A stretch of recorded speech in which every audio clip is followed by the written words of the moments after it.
السلام علیکم ورحمۃ اللہ۔ ترجمہ تفسیر القرآن الکریم، سبق نمبر 103، سورہ آل عمران، آیت نمبر 23 تا 27۔ اعوذ باللہ من الشیطان الرجیم۔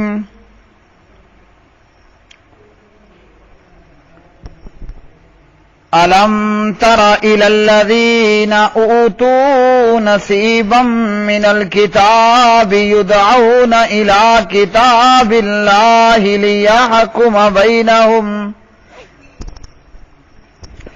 لِيَحْكُمَ بَيْنَهُمْ ثُمَّ يَتَوَلَّى فَرِيقٌ مِّنْهُمْ وَهُمْ مُعْرِضُونَ۔ ذَلِكَ بِأَنَّهُمْ قَالُوا لَن تَمَسَّنَا النَّارُ إِلَّا أَيَّامًا مَّعْدُودَاتٍ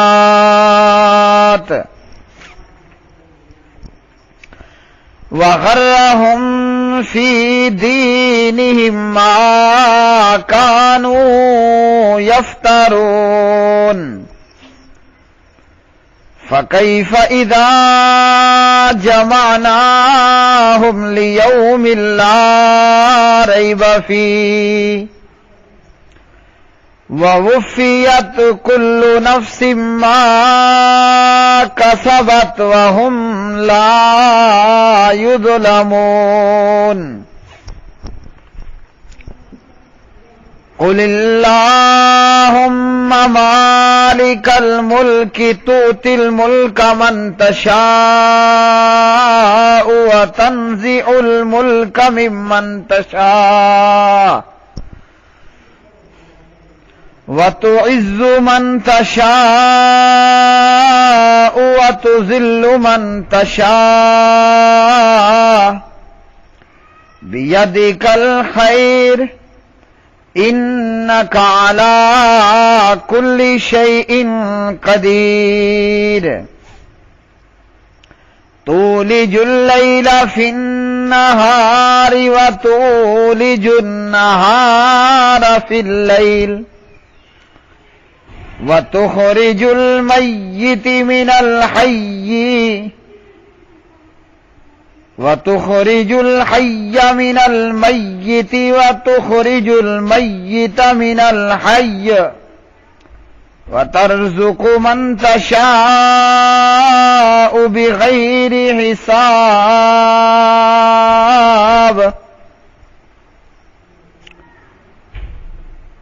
کیا آپ نے ان لوگوں کو نہیں دیکھا جنہیں کتاب میں سے ایک حصہ دیا گیا؟ انہیں اللہ تعالیٰ کی کتاب کی طرف بلایا جاتا ہے تاکہ وہ ان کے درمیان فیصلہ کرے، پھر ان میں سے ایک گروہ منہ پھیر لیتا ہے اس حال میں کہ وہ منہ موڑنے والے ہوتے ہیں۔ یہ اس لیے کہ بے شک انہوں نے کہا ہمیں آگ ہرگز نہ چھوئے گی مگر چند گنے ہوئے دن، اور انہیں ان کے دین میں ان باتوں نے دھوکہ دیا جو وہ گھڑا کرتے تھے۔ پھر کیا حال ہوگا جب ہم انہیں اس دن کے لیے جمع کریں گے جس میں کوئی شک نہیں، اور ہر جان کو پورا پورا دیا جائے گا جو اس نے کمایا، اور ان پر ظلم نہیں کیا جائے گا۔ کہہ دے اے اللہ بادشاہی کے مالک، تو جسے چاہے بادشاہی دیتا ہے اور جس سے چاہے بادشاہی چھین لیتا ہے،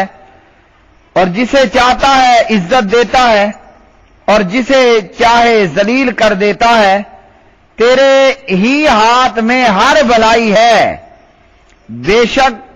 تو ہر چیز پر پوری طرح قادر ہے۔ تو رات کو دن میں داخل کرتا ہے اور تو دن کو رات میں داخل کرتا ہے،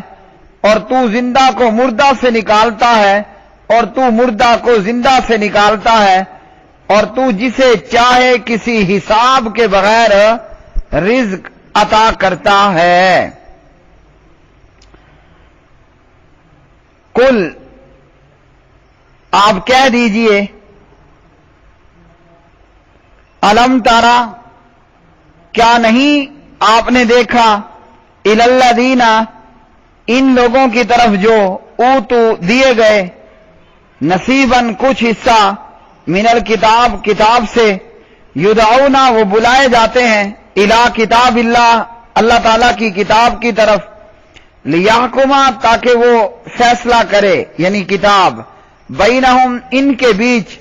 ثم پھر یتولا منہ پھیر لیتا ہے فریقن ایک گروہ منہم ان میں سے وہم اس حال میں کہ وہ معرضون اعراض کرنے والے ہیں ذالکا یہ بانہم بسبب اس کے کہ بے شک قالو انہوں نے کہا لن تمسنا ہرگز نہیں چھوئے گی ہمیں النار آگ الا مگر ایامن چند دن معدودات گنتی کے وغرہم اور دھوکے میں ڈال دیا ان کو فی دینہم ان کے دین میں یعنی دین کے بارے میں ما ان چیزوں نے جو کانو تھے وہ یفترون گھڑتے فکیفا پھر کیا حال ہوگا اذا جب جمعناہم ہم جمع کریں گے ان کو لیومن ایسے دن میں لا ریبا نہیں ہے کوئی شک فیہ اس میں یعنی اس کے واقع ہونے میں ووفیت اور پورا دیا جائے گا یعنی بدلہ کلو ہر نفس نفس کو ما جو کسبت اس نے کمایا وہم اور وہ لا یظلمون نہیں ظلم کیے جائیں گے قل آپ کہہ دیجئے اللہم اے اللہ مالکا اے مالک الملکی بادشاہی کے تو ہی دیتا ہے الملکا بادشاہی من تشا جس کو تو چاہے وتنزع اور تو چھین لیتا ہے الملکا بادشاہی ممن جس سے تشاء تو چاہے وتعز اور تو ہی عزت دیتا ہے من تشاء جس کو تو چاہے وتذل اور تو ہی ذلت دیتا ہے من تشاء جس کو تو چاہے بیادی کا تیرے ہی ہاتھ میں الخیر سب بلائی ہے انا کا بے شک تو علی کل شیء ہر چیز پر قدیر خوب قادر ہے تولیجو تو داخل کرتا ہے اللیلہ رات کو فی النہار دن میں وتولجو اور تو داخل کرتا ہے النہارا دن کو فی اللیل رات میں وتخرجو اور تو نکالتا ہے الحیہ زندہ کو من المیتی مردہ سے وتخرجو اور تو نکالتا ہے المیتہ مردے کو من الحی زندہ سے وترزقو اور تو رزق دیتا ہے من جس کو تشاء تو چاہتا ہے بغیر حساب بغیر حساب کے۔ پیارے بھائیوں اور میری معززات ماؤں بہنوں اور بیٹیوں، ان آیات بینات کے اندر اللہ رب العالمین نے ارشاد فرمایا جنہیں کتاب میں سے ایک حصہ دیا گیا، اس سے مراد کتاب سے مراد تورات اور انجیل ہے، اور جن کو انجیل اور تورات میں سے کچھ حصہ دیا گیا ان سے مراد یہود و نصارہ ہیں۔ یہودی و نصارہ کو کہا جاتا کہ جب انہیں بلایا جاتا انہی کی کتابوں کی طرف کہ چلو تورات اور انجیل کو ہی مان لو اور بتاؤ کہ ان میں یعنی تورات انجیل میں نبی علیہ الصلوۃ والسلام پر ایمان لانے کا حکم دیا گیا ہے یا کہ نہیں، تو یہ لوگ کیا کرتے، تورات اور انجیل کی تعلیمات سے بھی پہلو تہی کر جاتے اور ان کے احکامات کو بھی ماننے کا انکار کرتے اور یہ ظاہر کرتے کہ گویا انہیں تو اس متعلق کوئی علم ہی نہیں ہے۔ اور جبکہ اللہ رب العالمین نے خاتم النبیین والمرسلین جناب محمد الرسول اللہ صلی اللہ علیہ وسلم کی بابت آپ صلی اللہ علیہ وسلم کے تعلق سے تورات اور انجیل میں واضح طور پر ارشاد بھی فرما دیا اور تورات اور انجیل میں پیارے نبی علیہ الصلوۃ والسلام کی جو ہے وہ دعوت کو قبول کرنے کے تعلق سے بھی بتایا۔ تو جہاں وہ اللہ کے قرآن کے یہود و نصارہ منکر تھے، وہیں پر وہ تورات اور انجیل کا بھی انکار کر جاتے، جبکہ تورات اور انجیل اور سابقہ آسمانی کتابوں نے بھی محمد الرسول اللہ صلی اللہ علیہ وسلم کے متعلق خوب آگاہی دے رکھی تھی۔ ان یہودیوں اور عیسائیوں نے کہا کہ ہمیں تو آگ نہیں چھوئے گی، یعنی ہم جہنم نہیں جائیں گے، اور اگر جہنم میں جانا بھی پڑا تو چند دن ہم رہیں گے۔ یعنی یہود و نصارہ کو جب کہا جاتا تھا کہ حق سے کھلم کھلا انحراف اور اسی طرح یہ اس قسم کے دیگر بڑے کبیرہ گناہ، عزیر علیہ السلام کو اللہ کا بیٹا بنا دیا، عیسیٰ علیہ السلام کو اللہ کا بیٹا بنا لیا، ان کرتوتوں کی بنا پر جب انہیں جہنم کی وعید دی جاتی تو یہ بڑی بے شرمی اور ڈٹھائی سے کہا کرتے تھے ہمیں تو آگ چھوئے گی نہیں، یعنی ہم جہنم میں نہیں جائیں گے اور جہنم سے ہم بچا لیے جائیں گے۔ مطلب ان لوگوں کا دعویٰ تھا کہ ہم جہنم نہیں جائیں گے، اور اس خام خیالی دعوے کا انہوں نے ارتکاب اور اظہار کیوں کیا کہ ان لوگوں کا یہ کہنا تھا کہ ہم چونکہ اللہ کے بہت پیارے ہیں، اور اتنے کہ ان لوگوں نے یہ بھی کہا کہ ہم جو ہے وہ اللہ کے بیٹے اور اللہ کے چہیتے ہیں، اور اسی طرح ان لوگوں نے کہا کہ جنت تو ہے ہی ہمارے لیے، اور یہ بھی کہا کہ ہم اگر جہنم گئے تو چند گنتی کے جو ہے وہ دن جائیں گے اور پھر ہم جہنم سے نکال لیے جائیں گے۔ ان ساری چیزوں کے پیچھے ان لوگوں کا تکبر اور غرور تھا، اور ان لوگوں کی خوش فہمیاں تھیں، چونکہ ہم بڑے بڑے بزرگان دین اور انبیاء کی اولادوں میں اور ان کے سلسلے نسب میں ہیں، اور چونکہ اللہ نے بنی اسرائیل پر بہت سارے انعام و اکرام کیے، تو کہیں قرآن مجید میں ان لوگوں نے کہا کہ جنت تو ہے ہی ہمارے لیے، لن يدخل الجنت الا من کان یہودا او نصارا، اور کبھی اسی طرح کوئی بات کی تو کبھی کوئی بات کی۔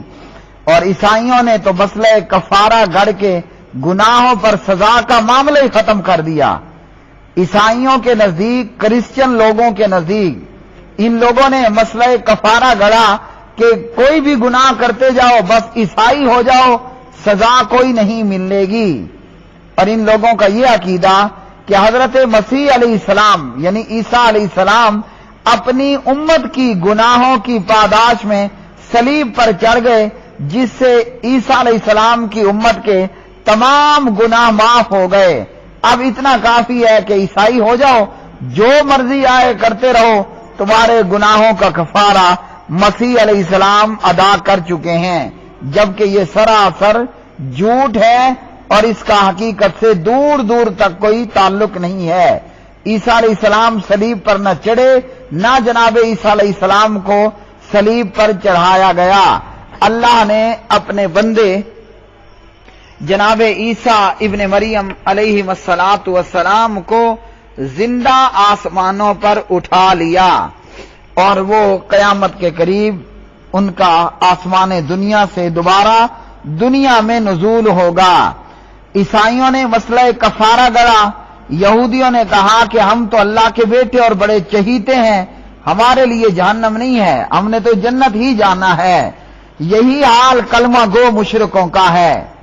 زبان پر لا الہ الا اللہ محمد الرسول اللہ بھی ہے اور ساتھ میں شرک بھی ہے، تو یہ کلمہ گو مشرک ان کا بھی یہی حال ہے۔ کوئی کہتا ہے کہ پیر جیلانی اپنے مریدوں کو جو ہے وہ جہنم سے بچا لیں گے اور جہنم کنارے بیٹھ کر اپنے مریدوں کو جہنم سے جو ہے وہ نکلوا لیں گے، یا فرشتوں کو اپنے مریدوں کو جہنم میں لے جانے ہی نہیں دیں گے۔ کوئی کہتا ہے کہ وہ زبردستی موت کے فرشتے سے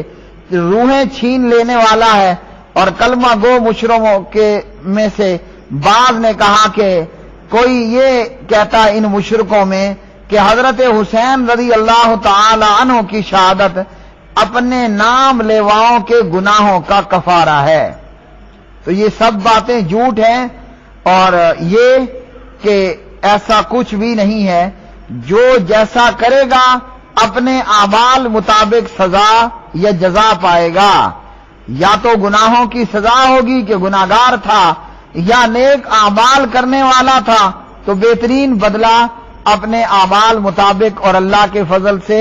مزید پائے گا۔ اللہ رب العالمین نے ان آیات بینات کے اندر ارشاد فرمایا کہ یہ ان کے خام خیالی دعوے ہیں، اور ان کا جو ہے وہ اس کے تعلق سے جو کچھ کہنا ہے وہ سوائے جھوٹ کے اور کچھ نہیں ہے، اس لیے کہ قیامت کا دن ایک ایسا دن ہے، فرمایا اللہ رب العالمین نے کہ جب ہمیں انہیں اس دن جمع کریں گے، وہ قیامت جس کے واقع ہونے میں کوئی شک نہیں ہے، ہر جان کو پورا پورا بدلہ دیا جائے گا جو اس نے کمایا، یعنی جو بویا وہی کاٹے گا، جو کرتوت جو اعمال اسی مطابق سزا جزا ملے گی، اور کوئی کسی کو بچانے والا نہیں ہوگا۔ یہ نہیں کہ کوئی بزرگ کی اولاد ہے یا پیغمبر کی اولاد ہے یا پیغمبر کا باپ ہے یا پیغمبر کا بیٹا ہے یا پیغمبر کی بیوی ہے یا پیغمبر کا چچا ہے، وہ یہ سمجھے کہ مجھے میرا یہ قریبی بچا لے گا، ایسا نہیں ہونے والا۔ پھر اللہ رب العالمین نے فرمایا کہ اللہ وحدہ لا شریک ہی بادشاہی کا مالک ہے، وہ جسے چاہتا ہے یہ بادشاہیاں عطا کرتا ہے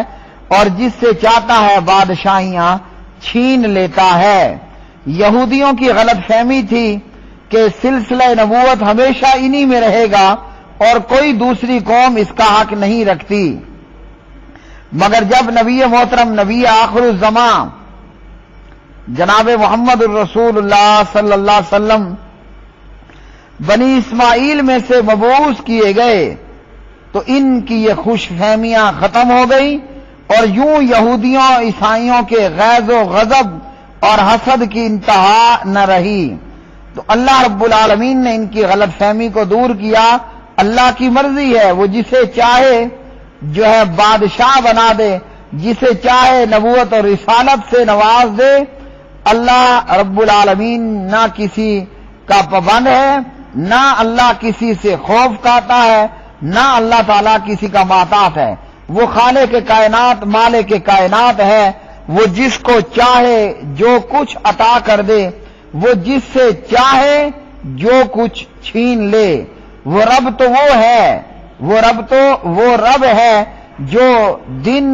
میں رات کو داخل کرتا ہے اور رات میں دن کو داخل کرتا ہے، زندہ کو مردہ سے نکالتا ہے اور مردہ کو زندہ سے نکالتا ہے۔ تو اس سے مراد یہ ہے کہ موسموں کے اعتبار سے رات اور دن کے بڑھنے اور گھٹنے کی طرف اشارہ ہے۔ ایک ہی وقت کبھی رات کا حصہ بن جاتا ہے اور کبھی دن کا حصہ بن جاتا ہے، اسی طرح رات دن میں داخل ہو جاتی ہے اور دن رات میں، اور وہ اللہ ہے جو اتنا خالق اور مالک اور اتنا علی کل شیء قدیر ہے کہ وہ رب العالمین اللہ وحدہ لا شریک، وہ رب کائنات مردے سے زندہ اور زندہ سے مردوں کو نکالتا ہے۔ مردے سے زندہ یہ ہے کہ کافر سے مسلمان پیدا ہو جاتا ہے، جیسے آزر مردہ تھا کافر تھا، اس سے ابراہیم پیدا ہوا علیہ السلام۔ اسی طرح اللہ نطفے سے حیوان پیدا کرتا ہے، انڈے سے پرندہ پیدا کرتا ہے، اور زندہ سے مردہ یعنی جو مسلمان ہے اس سے کافر پیدا ہو جاتا ہے۔ نوح علیہ السلام کون تھے؟ مسلمان تھے، اور ان کا بیٹا جو سمندر اور سیلاب کی نظر ہو کر غرق ہو گیا وہ کافر تھا۔ تو آزر مردہ تھا، اس سے زندہ پیدا ہوا، یعنی آزر کافر اور زندہ پیدا ہونے والا کون؟ مسلمان ابراہیم علیہ السلام۔